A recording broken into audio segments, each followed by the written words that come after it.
So, Welcome to the 12-Man Podcast. Strap in for an hour of Borough chat. Up the Borough!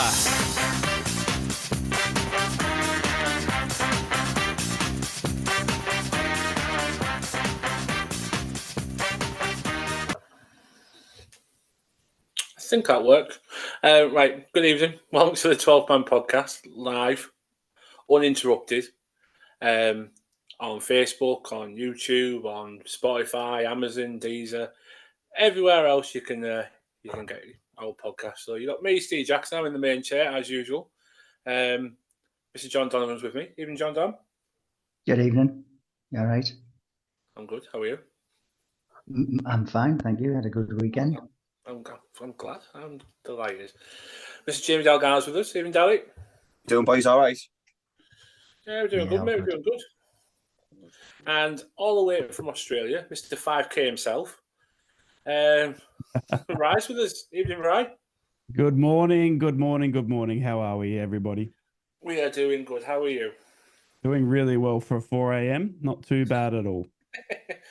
I mean, first, most importantly, congrats on the 5K. Obviously, that hit Thank on you. Saturday during your live. Tell us how it feels. Yeah, it was pretty crazy. Obviously, just a loud Aussie lad that just started doing Borough content, and it sort of has just taken off from there, really. And I'm just, blown away by the love and support that I've had on the watch-alongs and, all the content that I put out. Do you know what I mean? I just sometimes feel like I'm a lonely lad Borough supporter down in Australia, but, I found a lot of friends through the online space and especially through YouTube. And I just feel truly blessed that Middlesbrough and the people have just love and support me. Oh, that's good. You're done well. You're done well. Thank you, mate. Absolutely. So hopefully one day we get there on our YouTube as well. So congrats, massive congrats. It's a big achievement. Thank you. Well done. What we're going to talk about. We're going to talk about Portsmouth. One of the games of the weekend, best game of the season so far. For right and wrong reasons. We'll to talk about a couple of individual things that came out that have obviously got people talking. And we'll preview the two games that are coming up. We've got Stoke in the Cup and we've got Cardiff away in the league as well. And in between all that, we'll talk about kick-off times again because they're coming up for our next two games. So, yes, we'll have a good chat about them. But before we start, are we all right? All well, thank you. Oh, great. Yeah, fantastic. Good stuff. So Saturday comes about. Obviously, Portsmouth at home. We had Hugh Bunce on from the PO forecast last week. John Don, he says they've got so many injuries. Our team sheet comes out, and all of a sudden we've got a name that sticks out that's not there. Rav Vandenberg. I say rumours are starting to pop out now that he's out for a few weeks. Are we on the start of another season of injuries again? And I hope not. I know that the club did investigate or looked into why they had so many training ground injuries last season. And you would have thought that they may have identified some reason for that, but I think Rabs was picked up during the game, wasn't it? He felt a little tightness after one of the games, so I think it wasn't a training ground injury, but yeah, I mean, you look at the injury list. We've got Rav, Johnny Howson, Riley McGree, long term for Force. Obviously, Tommy Smith's still out, and then Lenihan and Fry. I don't have any real updates on them, because. They both were involved in pre-season, and then we haven't seen them since. So yeah, there's quite a few what you would call first teamers already out of the picture. Yeah, it's not looking great. It's obviously we've got Vandenberg out. McGree's still out. I'll come to you, Rye. You probably know more than we all do. Have you heard anything about Riley's I spoke to him the other day, just obviously said, I hope you're doing all right. He said frustrated, but on the mend. He said he's pretty close. I honestly believe he'll be involved against Stoke. I think he's that close. So I think he's frustrated, as is the fan base, obviously, that he's been so affected. But look, well, the best thing is that he's here to stay, isn't it? Four more years, Yeah, and yeah, absolutely. we'll get him right. We'll get him right. He'll, Yeah. when he's out there and he's on his day, he's one of the best. Yeah. Right. Do you know if it's a new injury, this one, or is it related to the one that he had a long-standing problem with last season? No, from what I understand, it's to do with his groin this time. So nothing to do with the foot. The foot was operated on in the off season, and that surgery went fantastic and recovered really, really well. And his feet are fine, but apparently, this it's a bit of a tweak to the groin sort of thing, which I had nothing to do with, contrary to belief. So. Very best for the season. Yeah, it's I was going to say, what did you make when the news came out? Obviously, it's the first time I've had a real chat with you about Riley. Obviously, the news come out. You obviously knew before we all did. I did. That he'd signed the new deal. You were absolutely adamant over the summer. He's not going anywhere. We were all a bit, well, I don't know. This could end badly, but you were proved right. He signed the deal. He's here to stay. And that shirt on your right hand side is sticking around for a little bit longer. Yeah, just a little bit. 4 more years. Honestly, I think one of the two probably of the biggest summer signings we've had in this off season is one, Michael Carrick, getting him signed on a long-term deal. It keeps the other clubs at bay, especially those that are rotating through managers like crazy. It just showed a commitment to the plan and the future under Michael Carrick. And then secondly for us, and I think all the questions were around Riley, what's he going to do? And we got that sewn up. And for 4 more years as well, for a player at his age, I mean, we talk about him being one of the best players on the pitch when he's fit, raring to go for Middlesbrough, but it's the same at international level for the Socceroos for Australia. He is very, very integral and a big part of the Australian squad as well when they are playing. So he's got a massive, massive future. I honestly see him getting the captain's armband for Australia. He's got the world at his feet, and I'm glad that under his feet is Middlesbrough.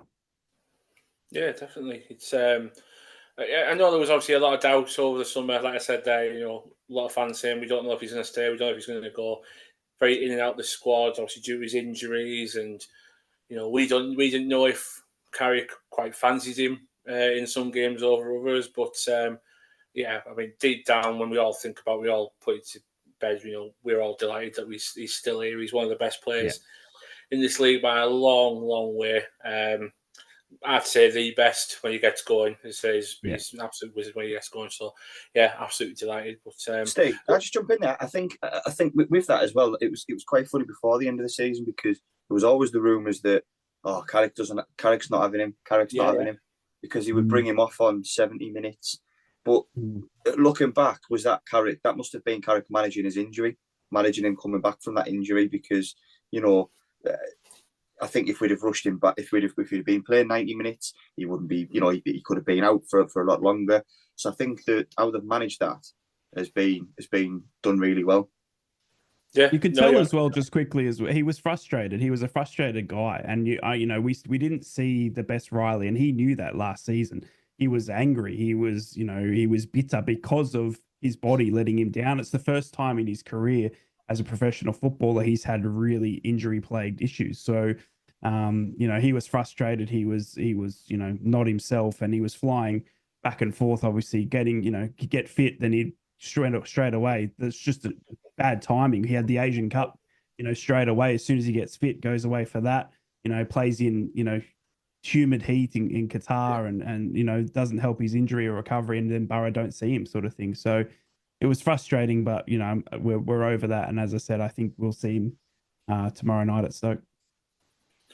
So just before we leave it, obviously we all found out when we saw the glimmering picture of the moustache winking at us before he signed a contract in front of the advertising board in the press room.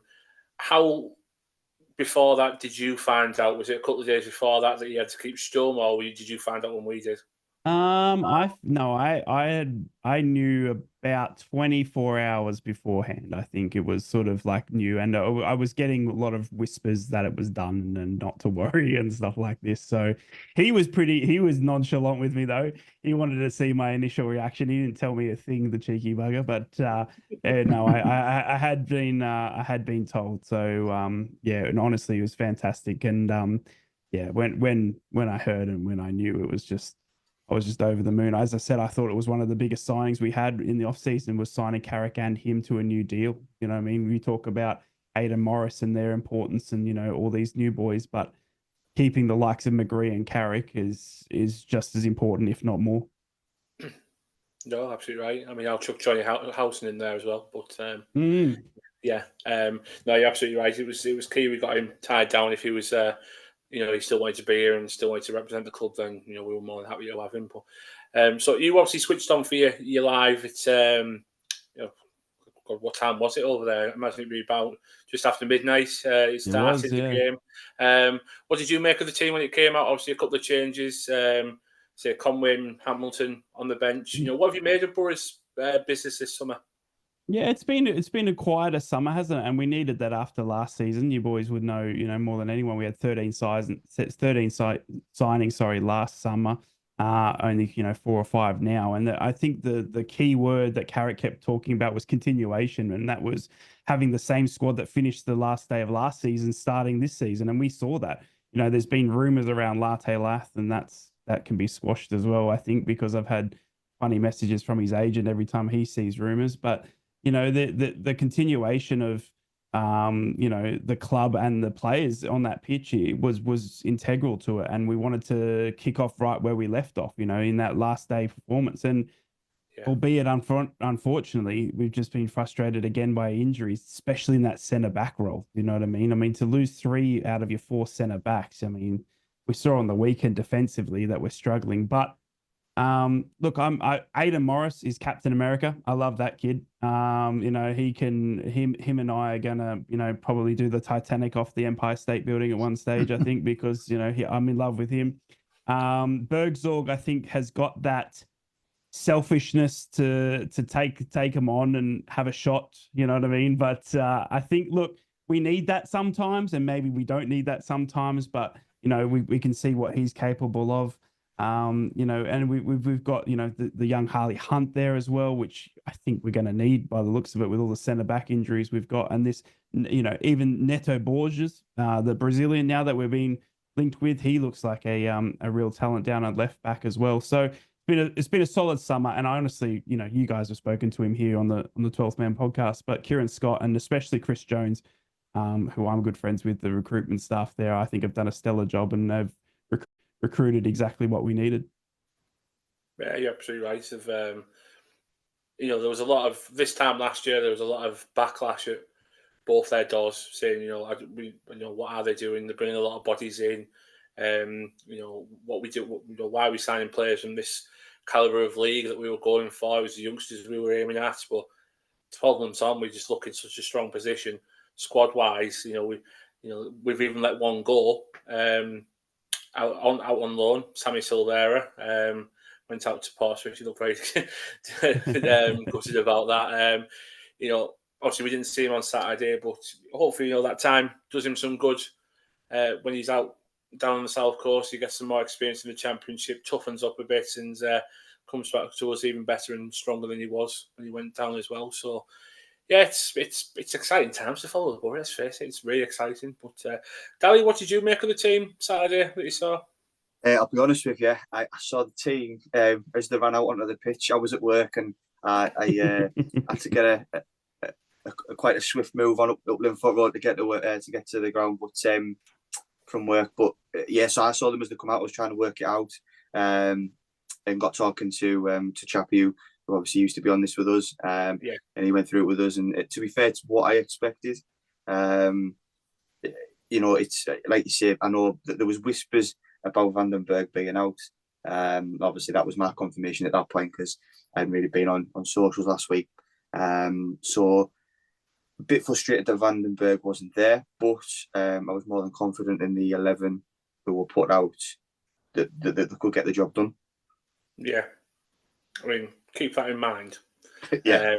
Because it'll be 2 minutes in. They hit us. We're finding now that teams are starting to see that our left-hand side, if the catches at the right moment, is our weak point. And, I'm not picking on individuals that are there or anything. I just feel on our right-hand side we're stronger because both players work a bit better on that side. On the left-hand side, I think Bergzorg is desperate to be inside. And because he's desperate to be inside, he's leaving that space in front of Engel. And Pompey just caught us so cold.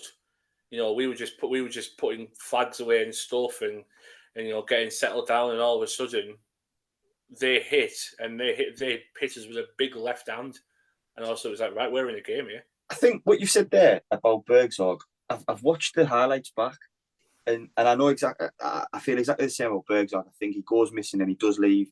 He does leave Engel with no option when he does get the ball. But there isn't a lot of confidence for me, and I don't want to seem like I'm singling Engel out, but I don't think there's a lot of confidence in him from the team and the fans. And personally, I watched him. He was right in front of us at Derby, and every time he got the ball, he would go backwards. He would go inside. Where you look at Luke Ayling, who was bombing forward, putting crosses in. That's what we need. There's times he did it on Saturday, Engel, but sometimes his decision making is a little bit off. I mean, that first goal, I watched it back a couple of times. I'd say that first goal was down to him. He's left his man. He's gone for a ball. He's left his man, and he has to win that ball. And he kind of did he.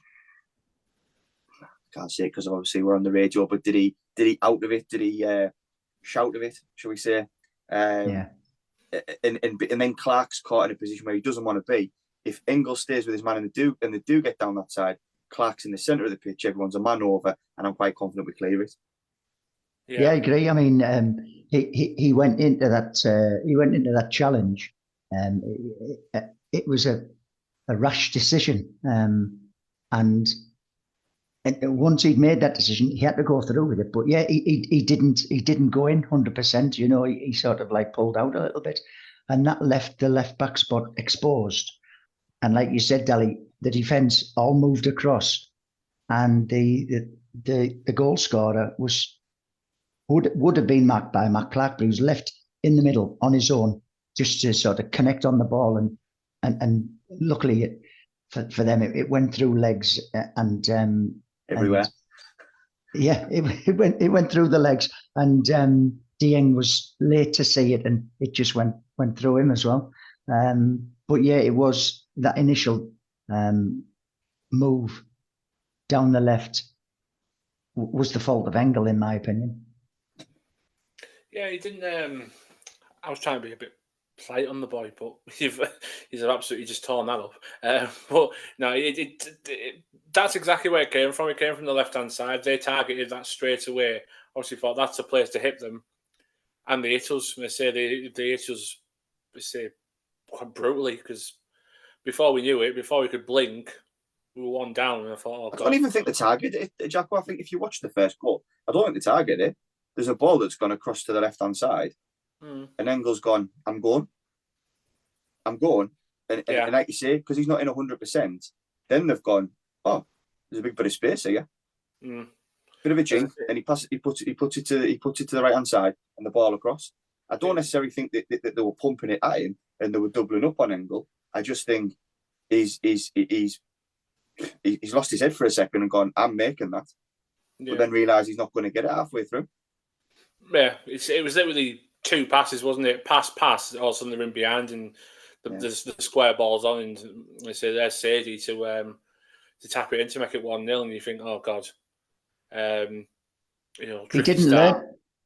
He didn't learn from that, though, because if you remember in the second half, he done exactly the same thing. Yes. He made a decision to go for a challenge, and the player just sidestepped him, bypassed him, knocked the ball in the box, and it should have been a goal, really. There was a guy at the back post who I thought missed a fairly easy header to knock it in.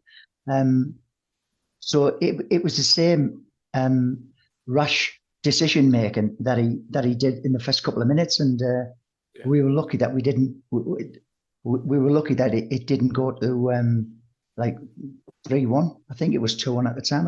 We were lucky it didn't go to 3-1. Yeah, it was 2-1 at the time. Yeah, that's right. You are absolutely right. There's times where he is quite, I don't want to say level-headed, but you know what I mean. He just take that step back and he lets the player play in front of him. But then there is some times where he just made them rash decisions, and all of a sudden, because he's made that rash decision, the space gone in around the back. They've pinned it, and they've used that space to go forward and execute what they were looking to do. And it's, I say, second minute of the game, you can't blame him. You should be switched on. You're literally 5 minutes away from, but just being told by Michael Carrick, right? This is the last piece of information I'm going to give you. You know your job roles, you know what to do, and you just went straight out the window. But fair play it was. We got straight back into it. Within 10 minutes, we were straight back in it. It was a very rare set piece, very rare. We scored from a corner eye. Matt Clark, great header. And he always seems to be about the corners. I've watched the last couple of games. He's always there. He's always down to get on the end of it. And this one, he got there and he powered it into the bottom post because it was right in the corner as well. Yeah, honestly, that big, beautiful, bald head is just absolutely having the best start to the season I've ever seen. I mean, I could kiss that forehead day in, day and night. I mean, we've got one fit centre back, and it turns out he's the best player, to start the season with. Yeah, I'd argue he goes close to man of the match for the first 3 games of the season, 2 games, and so, and on the weekend was no different. He was solid in defence, you know what I mean? I think we know with the second goal, with the Seny Dieng thing, that he probably would have had it covered, and he's right there on a set piece as well to direct a header in. I mean, we talk about this injury crisis that affected us obviously last season and this season, and I wonder if we never went through that, if we would have seen the Matt Clark that we've gotten, and because he would have been behind Lenihan, Fry, probably Rav Vandenberg as well. If you're on paper, he's probably your 4th choice centre back. Now he's probably the first name on the team sheet, and honestly, he's absolute stellar. And he's fantastic to have him on that pitch. And yeah, that header was just Paul Dini at his finest. He didn't even have to jump. He didn't even jump. That was a brilliant thing about it as well. Both feet on the floor. And I know we've criticised Engel for the first goal. I will give Engel a little bit of praise for his part in that goal, because he does jump for the header initially, which must put the defender off. And Engel Matt Clark, like I say, he just turns his big bonce and nicks it into the back post. Yeah, it wasn't sent goalward with pace, but it was perfectly placed. Oh. It was virtually brushed the post as it went in, and the keeper couldn't get down quick enough. And then, unfortunately, poor lad, he got an injury. He seemed to get 4 injuries that game, and the amount of time he was down. But that goal got us back into the game. And then we all know what happened a quarter of an hour later, and that absolute calamitous mix-up at the back. It was shocking. No, it was. I mean, we might as well jump straight into that then, John. I mean, there was all sorts of. I mean, you were stood near me on Saturday. We officially thought, well, is that down to Dijksteel? We were like, actually, no, it's actually Matt Clark that stood there. But it all boils down to what in God's earth was Seny Dieng doing? Like, I don't know what he was doing. No, he shouldn't have been out there. That wasn't his area to come and win headers. And Matt Clark would have comfortably dealt with it, but then, like you say, Dieng comes hurtling out, and there's obviously no communication between the pair of them. Neither of them gets a decent sort of connection with the ball, and it falls comfortably for the Portsmouth guy to get his second simple goal. Absolutely crazy, bizarre, calamitous, whatever you want to call it, but we keep doing that to ourselves. We keep inflicting these severe self-punishments. It's crazy. What point he thought he could beat Matt Clark in the air for a header? The only thing I can put it down to is I think he must have had a moment where he thought he was the monk off Mean Machine, and in his head he could see himself going on a run. But before you know it, they've both clattered into each other, and you're thinking, never. You know, he's through with an empty net after we've obviously just brought ourselves back into the game. Like you said, 3 goals we've conceded this season, and all 3 we've gifted. Yeah, we have. It's been one of those, hasn't it? You can't say that we've not been our own worst enemies, because we really have been. But it's not like Dieng learned from that either. When he does that, you might think, actually, no, I won't do that anymore. Because literally 10 minutes later, he did it again. And I thought, he almost tried to redeem himself, didn't he? Yeah. My only thought on that is obviously it's a makeshift defense, right? And I'm not trying to be like the golden egg here, but we've got Jike Steele and Luke Ayling, who doesn't play centre back in centre back. Now, if I'm Michael Carrick and I know I've got Seny Dieng, who's always off his line, we know that he's often that third centre back. He's always running off. He's got the pace for it. He's a fit lad. You know what I mean? He's good on his feet.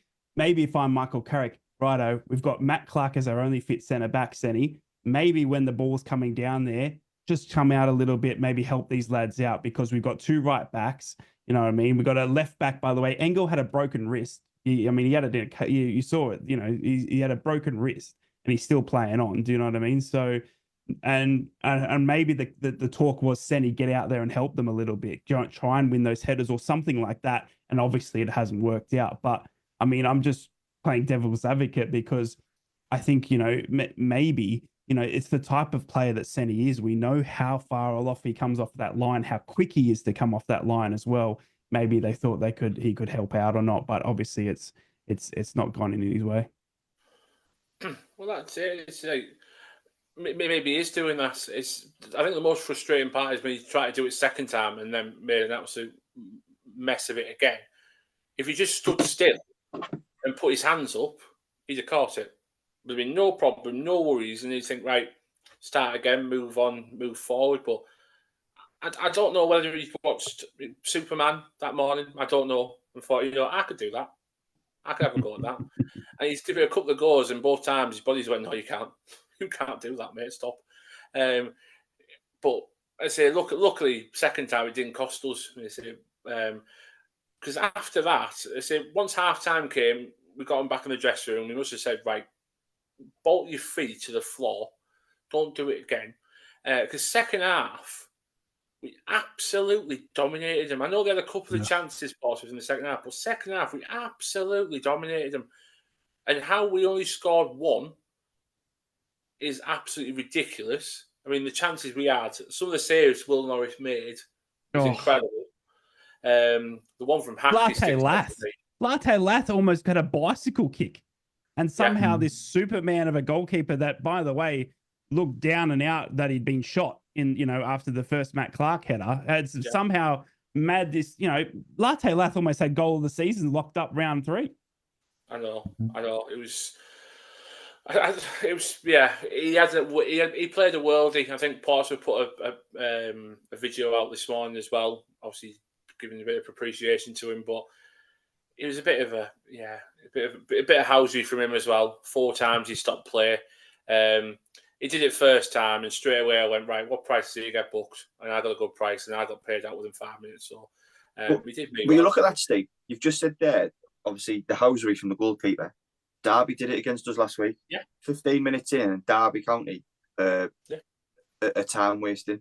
So and they got the result. So you're going to see this sort of, it's a way to nullify us. I mean, you touch on the chances we had in the second half. Obviously, we're talking there, but just bring it back. Laugh going through 1-on-1. I mean, if he could finish 1-on-1s, I don't think he'd be here. I think he'd be somewhere else. I think it'd have been snapped up long ago. And we're going at the end of the transfer window. Will someone still come in for him? But I tell you what, it's a bad miss when you look at it again. He just can't sort his feet out. But like you say, was it 30 chances looking at the Sky stats again? Sky Sports stats have it down as 30 attempts. Got to, when it clicks, when they start scoring, you know, they're going to murder some teams, but they've got to start getting it right early doors. Yeah, the number of chances we created and squandered is it's criminal, really. You know, I mean, I was quite happy that we got something out of the game, but also I was absolutely gutted and frustrated that we didn't get all three. But you can't expect to gift any team in the division 2 goals and then miss a handful of, and then not half chances. There were clear-cut gilt-edged chances, and expect to win the game. We've just got to cut out the mistakes first, and then hopefully we're not chasing the game, and we can be a bit more composed inside the box, and you know the wins will start to come. Exactly. You say it wasn't just, you know, 1 or 2 players you could pin and say, you know, you should have finished your chances. There was so many chances we had. Bergsorg missed 2 clear-cut chances. Say the save from the keeper from Hackney's shot, unbelievable chance. Morris had a chance. Laff had a chance. Jones had a chance. Finners before he got brought off, he had a chance. The chances were endless. And I think John Donovan had a chance. Even the ref was getting in the way, mate. Even the ref was jumping in, helping Portsmouth out. You know what I mean? Like, didn't help himself, did he? Right in front of Hackney. But and then you get towards the 90th minute, you think it's another one of them days. I honestly can't believe I was sat there thinking, I don't know how we're losing this. I really don't know. But then, luckily, Jones got his twinkle toes on, got inside, got brought down, and luckily, Tommy Conway came on, got his first taste of the Riverside, and got a goal and got his level. Yeah. I mean, that's what you want to see Jones doing. He's won his countless penalties. You know. Throughout the seasons, it's when he's more direct and he actually takes players on and he gets himself into the box. Once he's into the box, you know, any challenge, it's more than likely to end as a penalty. But yes, Saturday was a little bit frustrating from Jones, and I'm not going to get on his back at all. It was just a little bit frustrating. The final ball for me. And not just from him, final ball from Engel. I don't think we put any decent crosses into the box, you know, that our strikers could have got onto the end, to the end of, you know. It was. I'm glad Jones got the penalty, obviously, because Tommy Conway put the penalty away 2-2. It relieves a bit of our frustration, but. If I was to be able to have a chat with Jones, I'd just say, look, that's what you're good at. That you're good at that. Be direct, take a man on, get in front of him, get in the box. You know, and hopefully he'll make the right decisions as the season progresses. No, you're absolutely right. It's I mean, you know, he's one player that I was going to bring up tonight because he's one player I definitely picked out as one of the players to have a watch for this season. You know, if he gets his final ball right, he could be a hell of a player to stop or try and stop in this league. And there's been glimpses in games where, you know, he just look unplayable. You know, he'll run at defenders and you think, you know, he's getting in behind them every time. Even on Saturday, I say their left back was having a bit of trouble at times getting you know, goal side of him, and it was just getting round him. You know, Dijksteel was a big help with him as well to get around. But I think you summed it up there, John Don. It was perfectly epitomised. You know, yes, he got the penalty, you know, and that's the position we wanted him in, but he still showed both sides, you know, his Jekyll and Hyde, that we want to cut out and, you know, and focus on the good things rather than the bad things. You know, we don't want to talk about the bad things, but it just seems that he still hasn't quite shook that bit off and he hasn't quite moved to the next step yet. Well, he's an experienced player, you know. I mean, I know he's still only fairly young, but he's got a lot of games behind him. So the decision making has to improve. Has to. It simply has to. But you know, I think it's the same as what. I'm sorry, Jacko. Sorry, jump in. I think it's a similar to. I've got a similar feeling about Jones as I have like Elaf. And it's not that I want people to move on by all means. I like both players. I love Lath and I love Jones. But I think if Jones's end product was better, I think a bigger club would have, or a Premier League club would have come in for him. I think because that raw pace, he's still when he's on form and he's directing, he's beating players. There was a few times where even the couple of attempts that he had, there was just he's done all the hard bit, and then it was just it was a tame shot, or it was he can't beat the first man. I mean, granted, at times there's only maybe one or two targets, one in the box, one running in, but you've got to beat that first man. Yeah. And I think if his end product, it's kind of deja vu with him, because it's not the first time we've said this. We've said this for a long time. So I think if he can get that bit, even for this season, then we're on a big push this season with the investment that we've put in. It's a big year for him. It is. It's a massive year for Jones. It's a massive year for a few of them. I know he's only played a few games, but I'm starting to look and thinking, is Bergzorg going to go under that category? Because there's so much I love about Bergzorg. He's so direct. He's so in a defender's face. But then you think, why hasn't it quite clicked for him? And then you saw the couple of chances he missed on side, and you thought, right, okay, I kind of get it now. I kind of get it. Because for me, like I said right at the beginning, I think he wants to be inside. I don't think he wants to be a wide player. I think he wants to be the one that's the focal point of attention alongside Latilla potentially. I don't think he wants to be the person producing, the balls in. He wants to be on the end of them. But like I say, it's early days for him. I hope he shows he's got something about him, because he does have something about him. It's just, his final choices at times I was a bit miffed about on Saturday. I won't lie. But while just before I asked you all your man in the matches, obviously lots of people the last couple of weeks are saying 3 mistakes have cost us, and they have. I rightly have. But you can't have close to 50 chances on goal and only score 2 of them. Are we not? Are we just completely painting over that fact? Are we just going to leave and say, well, three mistakes has cost us here? At what point do you say, well, we really do start need to put 10% of them chances away, there's 5 goals. We're not doing that. That's the bit I really struggled with on Saturday. First time I thought about the first 4 games, I thought we should have won all 4. You know what I mean? Or is it just me? Am I just expecting a bit too much?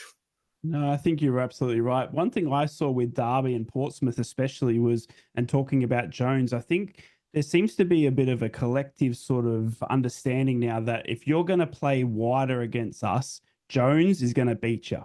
He just is. He's that type of player. If you're going out to the corner flag, he's going to get around you, and then he's got all the space. But I've just seen a lot of more narrow defense against us, if that makes any sense. And we saw it on the weekend. They were quite happy to let Jones run into that box, but at that really acute angle where he had to pass back, or he's just shooting at the post sort of thing. And then those pass backs were shocking because there's just a line of Portsmouth defenders there. And we saw it the same with Derby. So, I mean, we talk about the chances created, but the chances created are kind of because the defense they're kind of letting us come at them, but they've made like this tight bubble around the goalkeeper. They're like, right, we're not going to be able to play wide against Borough because they're going to get around us. They've got the pace with Jones. They've got Bergzorg on the other side, maybe Riley McGree. Finn Azaz is great on his feet if he gets the time. We saw great balls from Hayden Hackney and Aidan Morris coming, through balls for Latte Lath, who's got pace for days.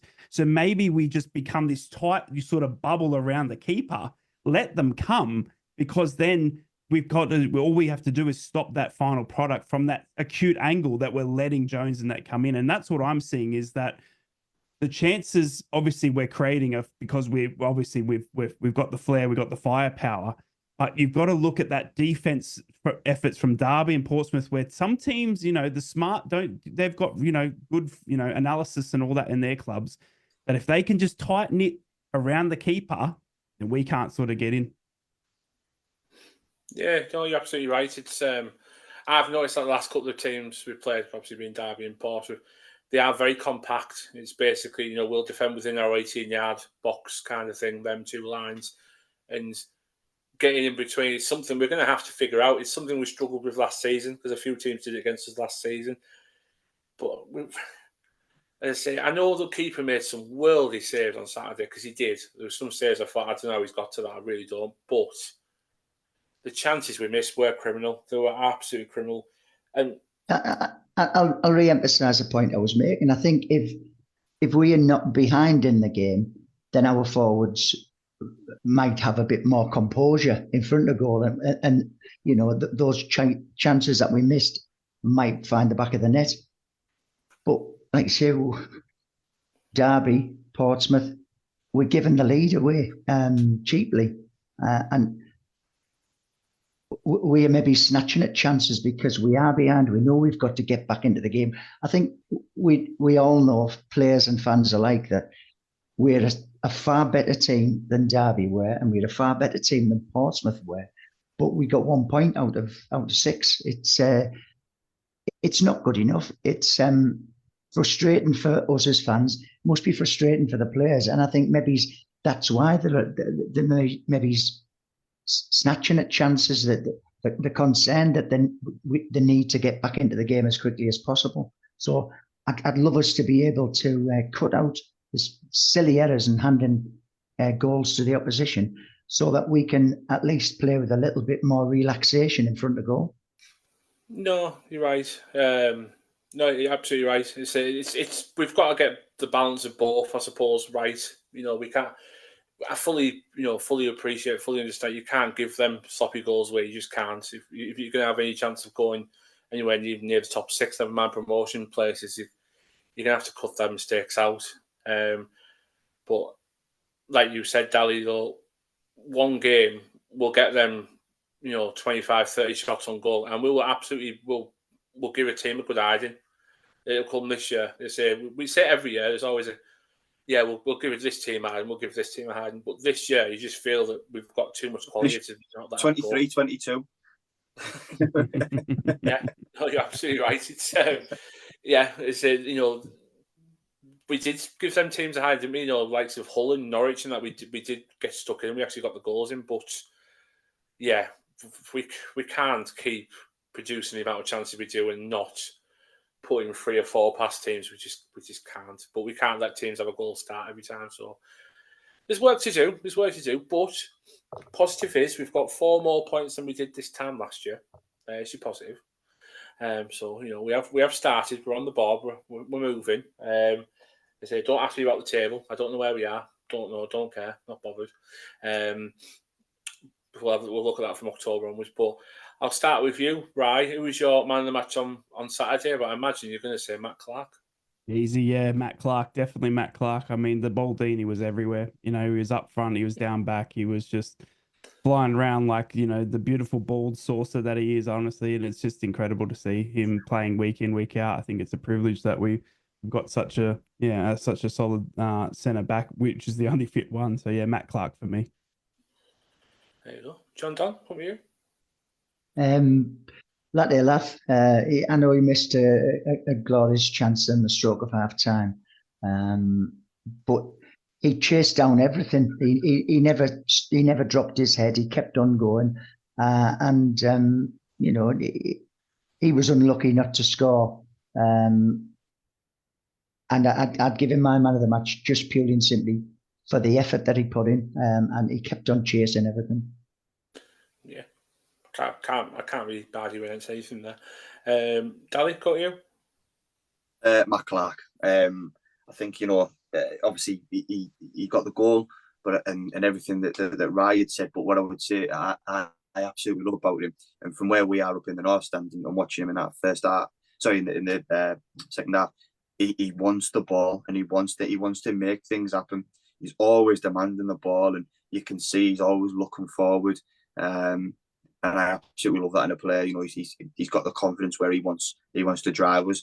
Could be a good shout for a captain if ever it comes up for the toss.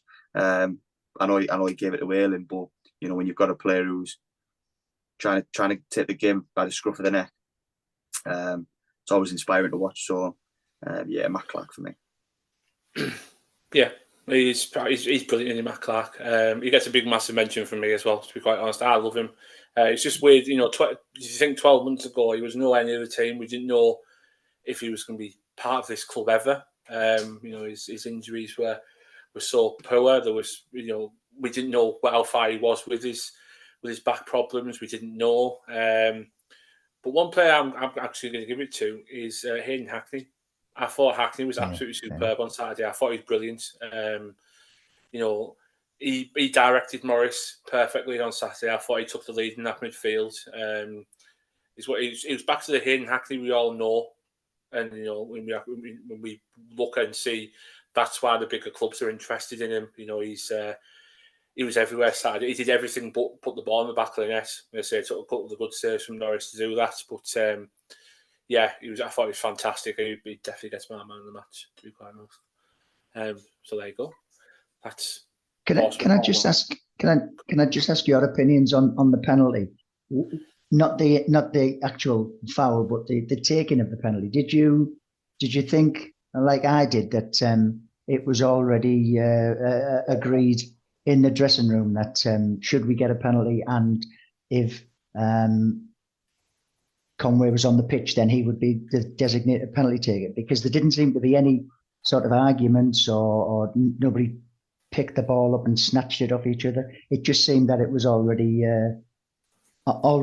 resolved. Yeah, I'll jump in. I agree with that. I think it looked preempted, didn't it? As soon as the penalty was given, there was no, because we all know that's our penalty taker. He's the one that takes the penalties, but he was quite happy just to hand the ball over and say, "There you go." Your shot. I think he took penalties for Bristol City. He did, yeah. Disagree with me on that if I'm wrong, but no, he does, yeah. He did take I just thought Conway got it because Lath missed about 17 chances in the game. That was my initial reaction. But I didn't realise he was. I haven't really looked that far in his career, so I didn't know he was the penalty taker at Bristol. And if he's got a good record, then they've signed him for some decent money. He wants to get off the mark. I genuinely thought. I mean, joking aside, I genuinely thought it was a bit of fair play from Lath, because my real reaction was, they've signed him for big money. He wants to get off the mark. It's the last minute. It's going to get his confidence up. It's going to help the team. But to be fair, as long as it goes in the back of the net, Dieng can come up and take it if he wants. Just as long as the ball hits the back of the net, that's all we want to see. And I agree with you. And I think that was to get him off the mark. It will be interesting. Exactly. It'll be interesting for the next penalty who's been chosen. Yeah, it was a confidence thing for me, and obviously I think it's something that they'd agreed upon, that if he was on the pitch, because let's not forget he spent the first part of this season in the under-21s at Bristol. Obviously they shunned him. He's a young lad and he's been shunned by his previous club. Do you know what I mean? They put him in the under-21s. You're not going to sign a deal, get out. Do you know what I mean? And what does that do for a bloke's confidence? What does that do for a player? It's like getting demoted at work. Do you know what I mean? We all know, probably what that would feel like, sort of thing. So, for him to come into a new space, a new club, a new, team surrounding as a young kid, and he's on the pitch, mate, here's the ball, go and get your first goal, and, go on with it from there. His confidence now is sky high. Well, these lads let me take the goal. I put it in, let's go. And you saw on Instagram, not the result we wanted, but God, it's felt good to get off the mark for Borough. I can't wait to get more for the club, sort of thing. And now he's mentally, in such a much better place than he probably was a month ago when he was training with under-21s. Mm-hmm. Yeah, absolutely right. I can't disagree with anything there. I don't know how it feels like in work doing that. They usually just make me redundant, so that's all I get away with. But no, it's absolutely right. It's I can't imagine his first few weeks back at work. I suppose it's not been the greatest for him, has it? So we've welcomed him in. He looks. I must say so. The couple of bits we've seen from him. I haven't seen many minutes on the pitch.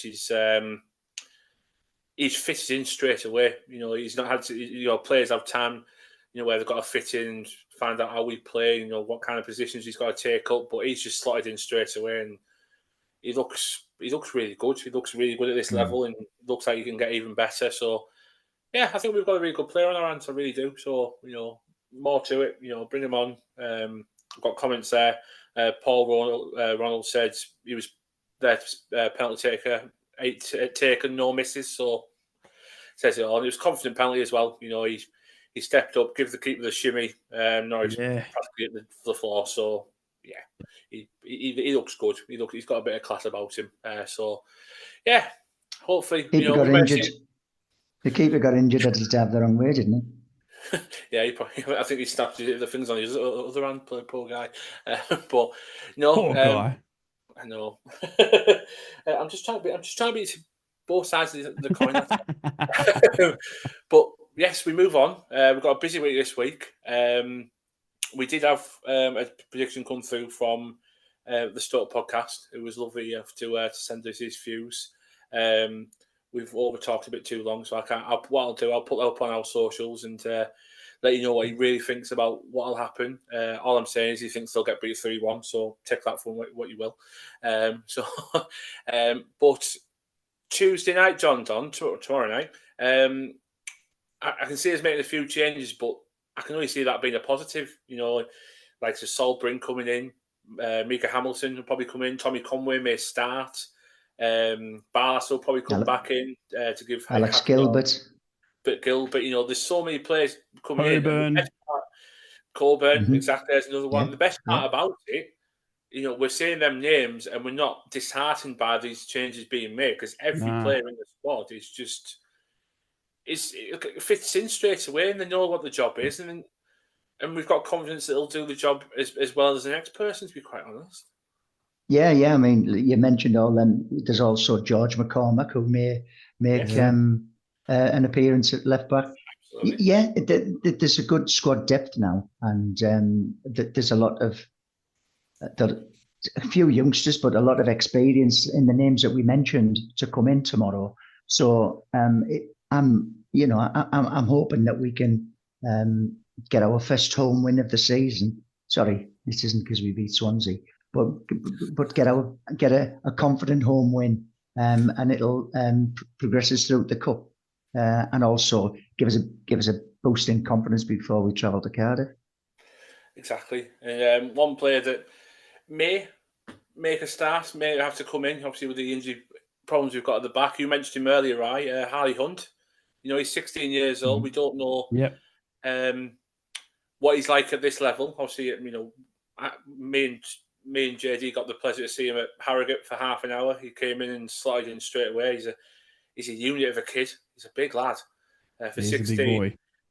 So it may be possible he might be one of the players that comes in and has to fill the slot to give Matt Clark a bit of respite. Yeah, look, honestly, I think what we're looking forward to is hopefully another night like we saw at Leeds with that team that they put out there. Do you know what I mean? If we see the same team, I mean, Bryn looked absolutely incredible in goal. He's a big boy himself for such a young kid, and he was such a solid goalkeeper. You know what I mean? And for some reason, it instills me with confidence with that he's going to be in goal against Stoke at the home ground. And then you see, and I hope, the rumours around Joshy Coburn going, he's one of our own. I think he's got a big future at the club, and I really hope he gets the chance as well. But yeah, look, in defense, you get at the moment, if you're going to be playing Matt Clark every game because he's the only fit centre back, you're going to tire him out pretty quickly. Do you know what I mean? So we've got to have a look there. I would hope that we maybe look at maybe even getting a loan in there for a centre back. If Rav's out for significant, Lenihan, Fry, where are they at? Do you know what I mean? So. And it's a big ask to put it on a 16-year-old shoulders. But that's why we signed him. So if he wants, the game time, then better to do it in the cup. And Carrick likes playing the youngsters. So I'm really excited to see what team we put out. And I think that as the lads said, if we get another night that we had like at Leeds, it can do nothing but for our confidence, especially for those boys that have seen themselves on the outer when it comes to the League Cup. Look what it did for Jike Steele. No one was worried about him starting on the weekend because of what he did at Leeds. Yeah, absolutely right. It's a good building block to give players, like you said, the confidence to step in if needs be. I mean, just look at last season. We had to put makeshift squads in the League Cup. Yes, we had a bit of a favourable run last season. I fully get that, but players like Sammy Silvera, Morgan Rogers stepped in. I mean, look where Rogers has got. I watched him at the weekend against Arsenal, and he was absolutely unplayable. Incredible. I thought, I can't believe he played in the Bury shirt 6 months ago because he looks absolutely incredible. So I'm praying we've got a sell-on clause on him because he could go at the very, very top. So, it just gives players a chance. And as I say, I know it's an extra fixture, but once this week's done, you say the players, I know there's a few players going out on international breaks, but after that, a lot of them be there for 2 weeks, knuckle down, get some work done, just get yourself into the rhythm of how we play, how we work, and fingers crossed we look good when we come back when we play against Preston in a few weeks. But that being said, I say the Stoke podcast went 3-1 Borough. I can't believe. Says where they are at the moment. But JD, I'll start with you. What is your score prediction for Stoke tomorrow night? Well, the lads at the Stoke podcast asked me to sort of like send them my predictions, and I went for 3-1. So yeah, I can't have two different predictions on two different podcasts. So that's me. Who's your scorer? I know it could Micah be difficult Hamilton. saying it. Micah Hamilton. I like him. Dalia, come to you. 4-4. I think it'll be. I think Borough will win 2-0 tomorrow night, and I'll go away from me 1-1 draw. But it's a cup game, and I think it'll be 2-0 win. Scorer? I will go with Barlasser. I like that. Rye, come to you. Yeah, look, I'm going to keep a lid on things. I'm thinking 8-0. Shackles off. Keep it sensible. You know what I mean? No, I'm kidding. No, 4-0. Honestly, 4-0. Shackles off. The youngsters run at them. I think we're going to be more solid in defense. It's a home tie for a cup game as well. On a Tuesday night, 7:15. I just think Stoke are just so down on confidence at the moment. Plus, they've got Benny Gibson in defense, who's going to do us a favour as well. Ben, thank you. Let Tom Conway through and get a couple more goals on his name. So we're putting Conway down as your scorer, yeah? Yeah, mate. Yep. Lovely stuff. No, yeah, they did mention that Ben Gibson could be slotting in at centre half on Tuesday night. So I'll put it out on the socials at what they're going to what they did say, because quite an extensive preview we give us. So I say many thanks for him to give us that. But obviously the final game of the first part block of our season, Cardiff. Before I ask you about your predictions, obviously you can't go into who will, who won't start. 12:30, John Don. Another one, 12:30. Are people starting to realise that this whole new channel from Sky, where you get 20 plus games a season, is a bit of a scam? Yeah, I mean, it's the supporters have no significance to Sky. The travelling supporters, that is, they're not bothered by it, because they could easily fulfil their 12:30 games with supporters that have to travel a lot less distance than from Middlesbrough to Cardiff or Swansea to Middlesbrough, or in the first match of the season, Sunderland to Cardiff. These are ridiculous. I mean, I'll be feeling like Rye on Saturday morning. We get picked up at 4:30. So and so I'll be feeling like Rye, but I probably won't look as beautiful and fresh. I'll be absolutely I'm knackered. blushing now. So yeah, it's a ridiculous time to ask fans to set off for a football game.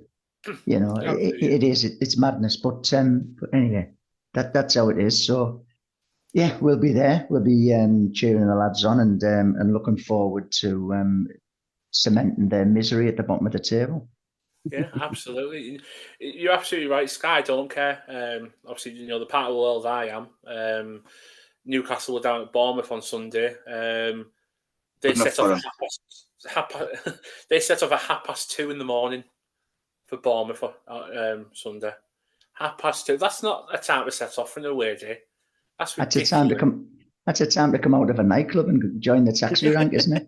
I think the ones that set off, they met up at 10 o'clock Saturday night, went out for a few beers, and then got on the bus at 2:30. and just drank and had a couple of hours catering. But it just emphasises the point. They don't care. They don't care. And you look down the leagues as well. I think I saw Thursday night Notts County were playing Grimsby, and that is just a ticking exercise. Well, we've got you on one of your games. We said we're going to do it, and I think Notts County played Fleetwood last week on a Sunday at 2:00. What? I've got two hats with it. All right. I've got the one hat which is with you lads, all right, the travelling supporters, and right. It's disgusting. Sky, sort it out. What are you doing? These boys have to get up at stupid o'clock to get to a football game. Sky, are you kidding me? What, is you not got enough money in your back pocket? Disgusting, right? Then I take that hat off, right? Internationally, it makes a 9 p.m. game for me. And we're selling to more international games. I don't have to sit up at 2 a.m. to watch Borough. It's at 9 p.m. Get in. You know what I mean? And we're selling more international fans. Well done, Sky. We're getting the Americans in. We're getting the Australians in. We're getting the rest of the world in on the beautiful best club in the world. So well done, Sky. The neighbours love it. That was excellent. But keep that hat on. We don't like them. But you are right. It's obviously giving a global audience a view on who we are and what we're about. But having to set an alarm at 3:30 in the morning to get yourself out of bed to go on a weird day, it's not. I know. It's not right, and we all know how you feel now, Rye. So it's fine. But right, I'll start with you then, Rye. Cardiff on Saturday. Score prediction 7-0. I mean, realistically, honestly, Cardiff are that down bad. I mean, that we need to let the shackles off in these next two games going into the international break. We need to convert those chances that everyone's been talking about. I'm going 4-0 against Stoke, and I'm going for another 4-0. Honestly, it's tough to go to Wales, obviously, in any string, but we saw Sunderland go there, and they're top of the table, for goodness sake. So we can't have that for too much longer. So, I'm expecting at least 4-0 tomorrow night and 4-0 against Cardiff as well, with two massive wins, lots of goals scored to give everyone the right of confidence going into the break. Who do you fancy as a scorer on Saturday? Oh, it's got to be Riley. Riley loves scoring in Wales. I don't know if he's got like Welsh in his blood or something, but every time he goes to Wales, he manages to pocket a few in his back pocket. So yeah, I'm gonna have to say Riley on Saturday because there's something about him going to Wales. He loves it there. Okay, Dally, 1-1 Layla. 1-1 Layla. Oh, 1-1. He means 11-0. Put him down for 11-0. We're gonna go up on draws. We're gonna get draws all year, get in the playoffs, and we're gonna Huddersfield our way through it. I thought I could deal with 2 penalty shootouts to go to the Premier League. Really. JD, I'll come to you.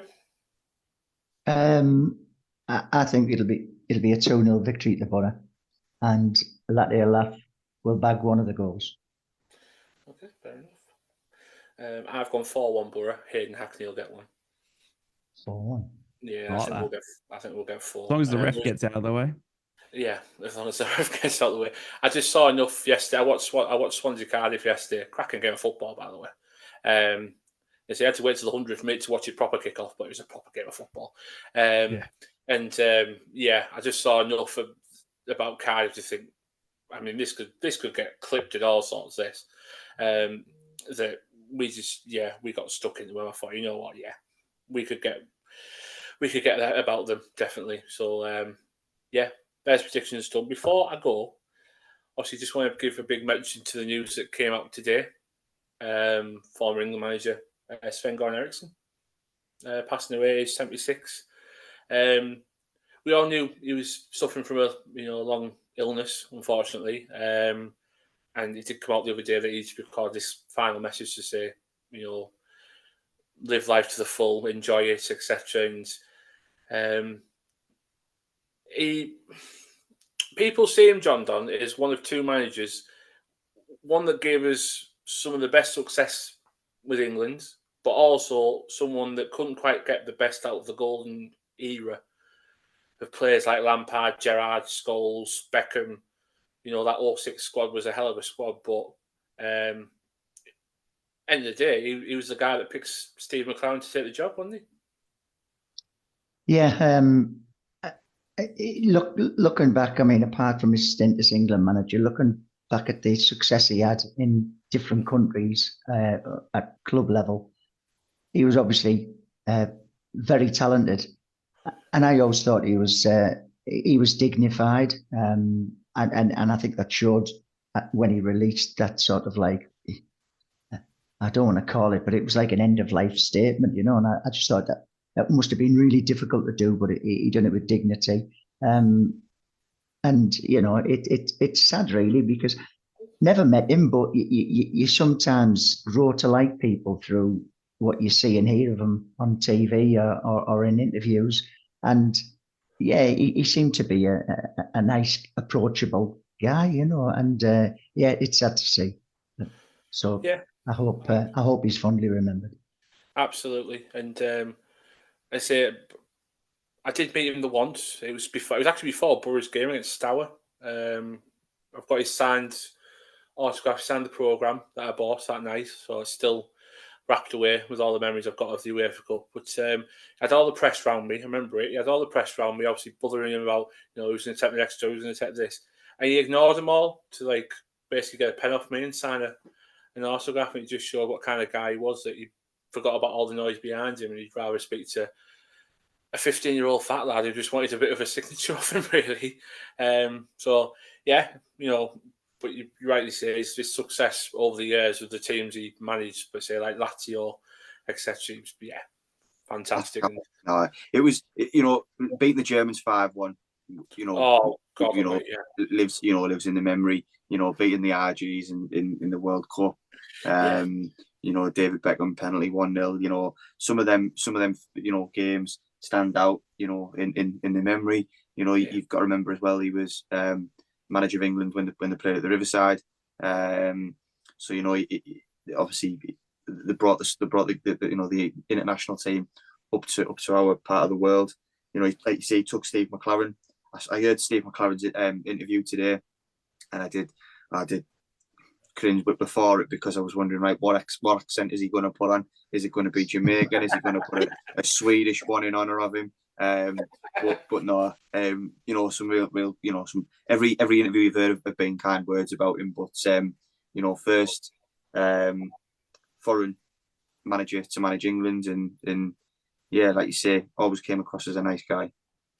Yeah, absolutely. Yeah, I loved him. I thought he was fantastic, and he was great for football. I mean, he you know, he epitomizes, you know, and I know he loved us because he let us beat him 8-1 on that final day of the season. Do you know what I mean? Just to let Borough score 8 goals against him. You know, he must have had a soft spot for us. I know he did. So, no, I think he's a fantastic human being, and you could see with the messages that he put out. You know, even though, you know, he knew it was coming, he was still, you know, don't be sad, just, you know. But it made me just, you know, just sit back and think how quickly it can all go. And I just I think we all, you know, whenever we lose someone in football, which, you know, seems to happen too often these days, it just, you know, reminds you that these heroes and these legends are, you know, are human too, and they're not here forever. Exactly. Yeah, it's easy. Best is he's at peace now, isn't he? So yeah. He's not suffering anymore, which is really good. So but on that note, yeah, we'll leave it there for a week. Ryan, we'll let you go and get some sleep. Thank you, mate. Thanks for popping on. I say, you know, if you can't get to the games, if you can watch him, just stick it on mute and bang Ryan on YouTube. He's entertainment. He's so funny. And his poor neighbours must hate him. But we don't. I love the early kickoff. He loves the early kickoff as well, so we'll be delighted. Exactly. So what time will you be starting on tomorrow and Saturday? So tomorrow's another 4 a.m. kickoff for Stoke. A night game for you is a 4 a.m. kickoff for me. So I've got 4 a.m. Stoke tomorrow, but then Cardiff is a 9 p.m. kickoff for me, which is fantastic. So 4 a.m. get up to do the watch along tomorrow with Stoke, but wouldn't miss it. Wouldn't miss this club for the world. There you go. So yeah, if you can't get to the game tomorrow, and I know it's on dreaded Sky Sport, give Ryan a watch in the background. He'll be appreciate it. Thank you. He'll be better entertainment than Mark Drury will be commentating on the game for you. So there you go. Boys, thank you very much for popping on as usual. It's been been good to speak and talk as usual. Yeah, thank you very much for listening, commenting, liking, subscribing, sticking with us. Thank you so much. And yeah, we'll reconvene next week. Hopefully, with 2 wins in the bag, bit of money for charity, and hopefully, maybe the Geordies in the 3rd round of the cup. Is that too much to ask for? Get in. Fingers crossed. Fingers crossed. Up the Borough, be seeing you. Hide the horses, up the Borough. Up the Borough.